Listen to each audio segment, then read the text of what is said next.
Good morning dear students and welcome to Genesis. Well, आज के इस वीडियो में हम लोग चैप्टर लाइफ प्रोसेसेस के हेटेरोट्रॉपिक न्यूट्रिशन को स्टार्ट करने वाले हैं। Let us start with the first part which is our buccal cavity. Now हमें ऑलरेडी पता है buccal cavity is also known as mouth and इसके पास there are three things that are present here. The number one teeth, number two tongue and the third one is salivary glands.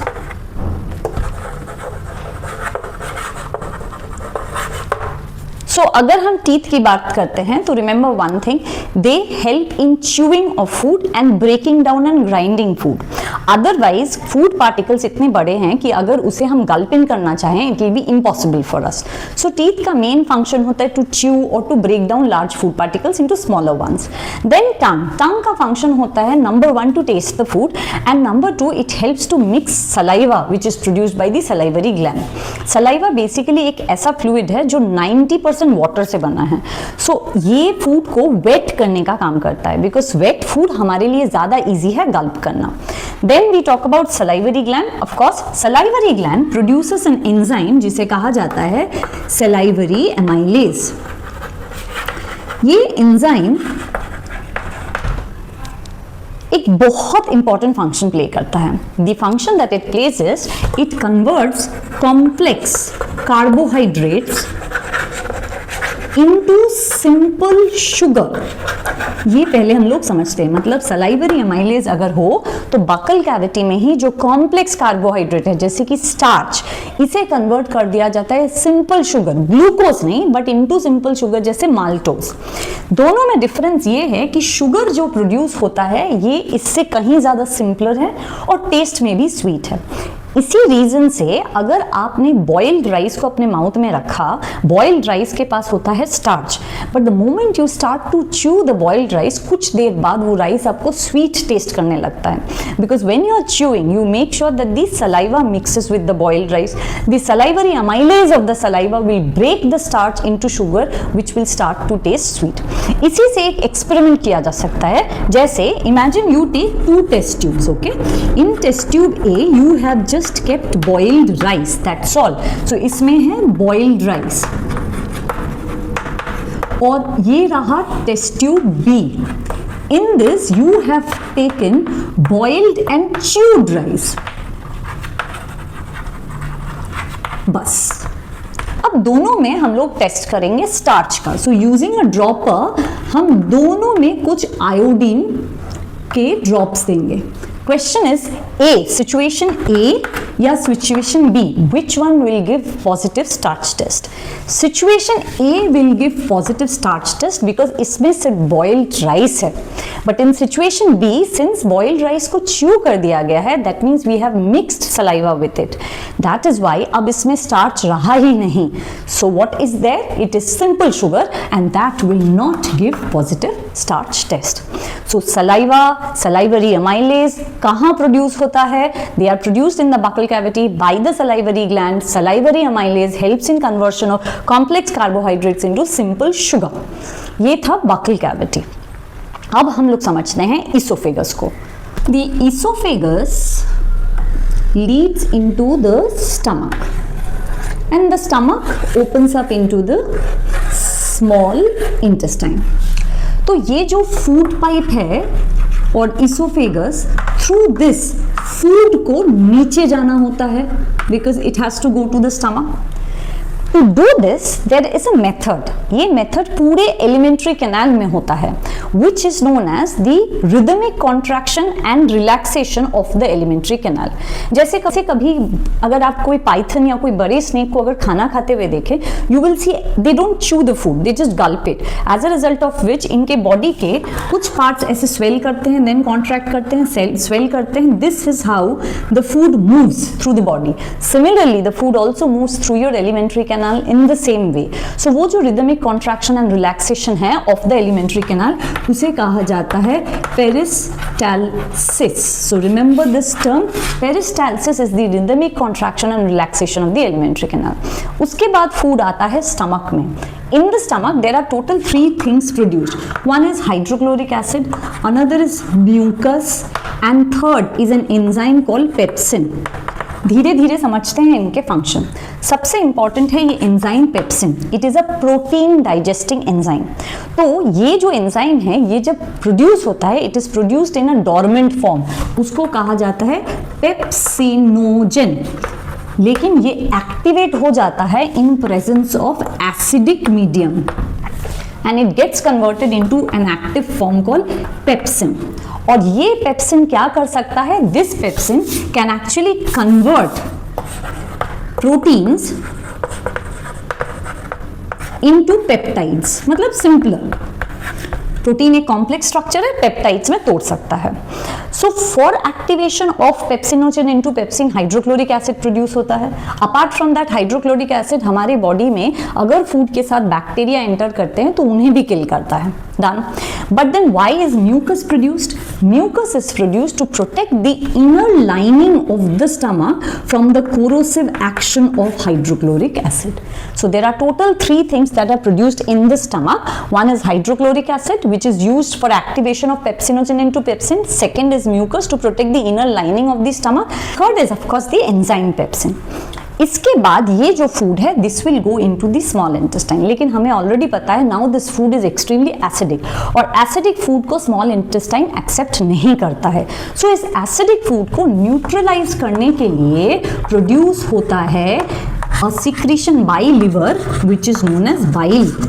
याद रखना, this is not an enzyme but this is a chemical which helps in neutralizing the acidic food from the stomach which is entering into the small intestine।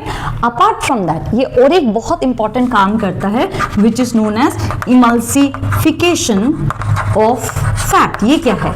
अब तक तो carbohydrate को लेके बात कर रहे थे, प्रोटीन को लेके बात किया, पहली बार फूड कंपोनेंट फैट की बात कर रहे हैं। याद रखना fat molecules are very big, so if you want to break them you have to first physically break them down into small globules।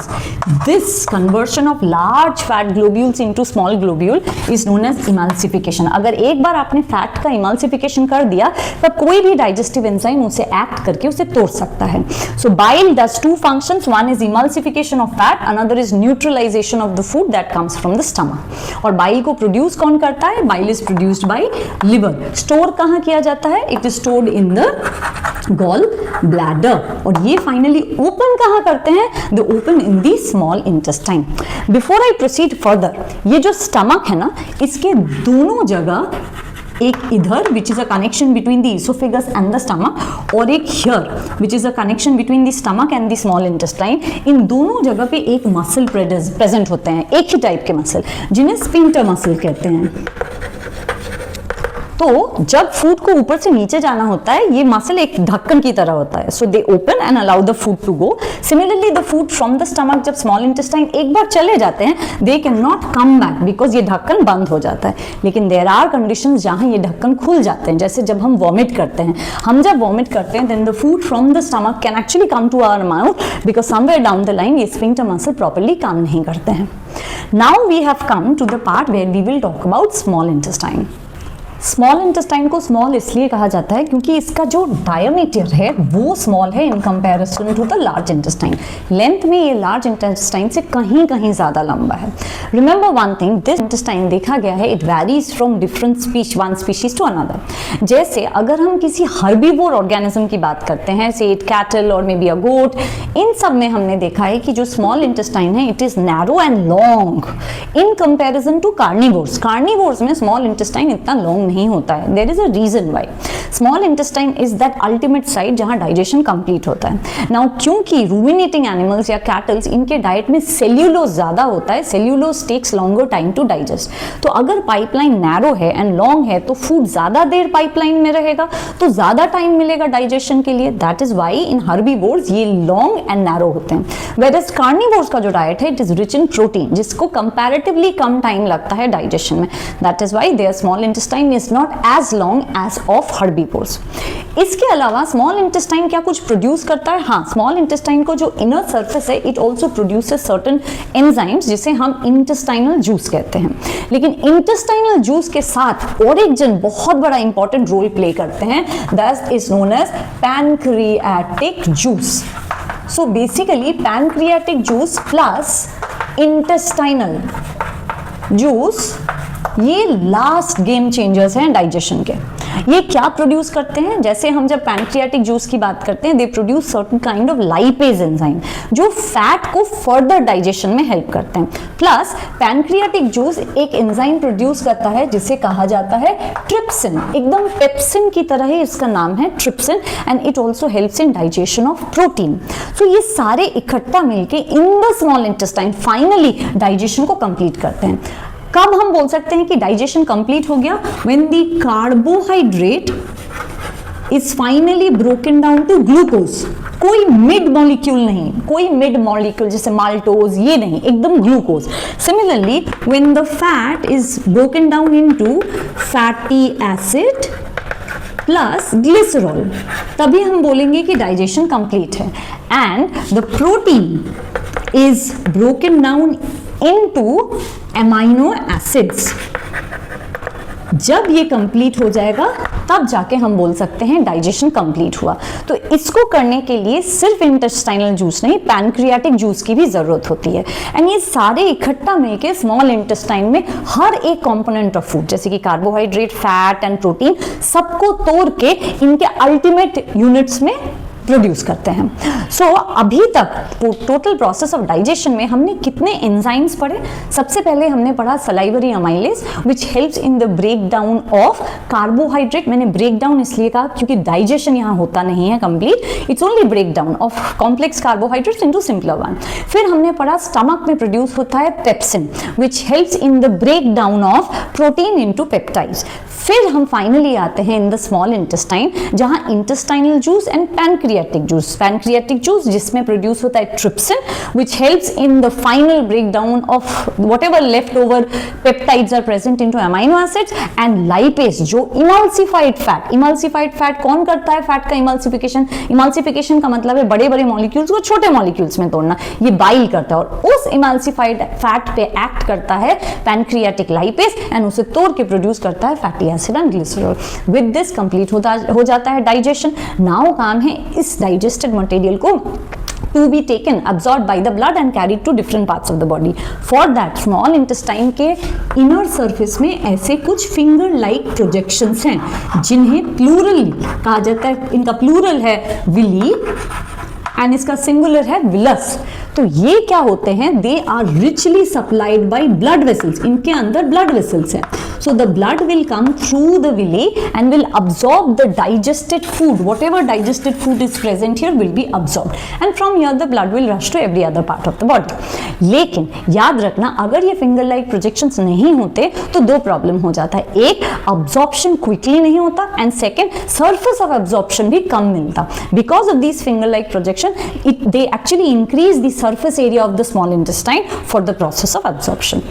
इन सब के बाद आता है large intestine. We already know what basically happens in the large intestine. So with this we finish today's class. I have finished the process of digestion in amoeba as well as in human beings. If you have any doubt, post it in the comment box, and if you like my teaching, subscribe and share it with your friends. Thank you.